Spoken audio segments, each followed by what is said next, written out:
Тотальна мілітаризація Криму і мізків самих кримчан. В такому стилі 9 травня минуло на анексованому півострові. Окупанти провели військові паради з демонстрацією важкої техніки у кількох містах. Діти у військовій формі, засилля колорадських стрічок та небачена кількість молодих ветеранів у маршах так званих безсмертних полків. Як все відбувалося у Криму, докладніше далі.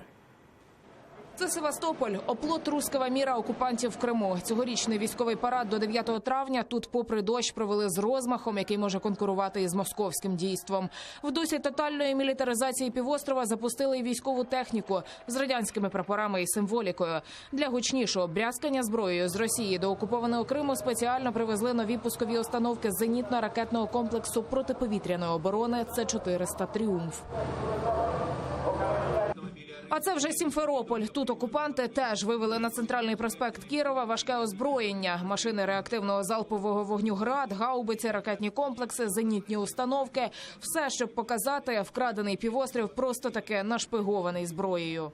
Грозное и мощное вооружение и техника 22-го армейского корпуса сегодня обеспечивают надежную защиту нашего полуострова.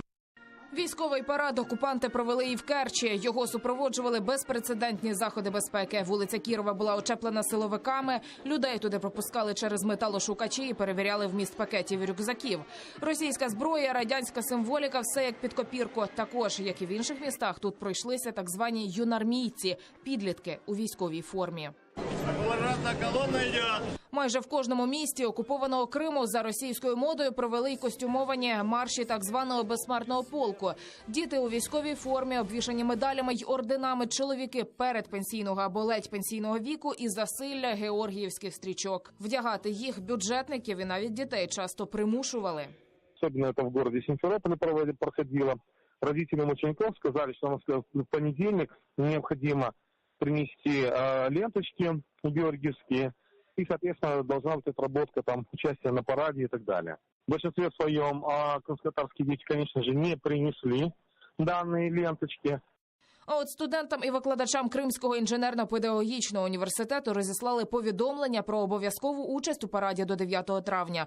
Їх зобов'язали сьогодні зранку з'явитися в інститут, отримати георгіївську стрічку і табличку з портретом чужого ветерана для участі в акції «Безсмертний полк». Примус, багато зброї, плакати з прославлянням Сталіна, купа радянської символіки та відверті дивацтва, як от таке.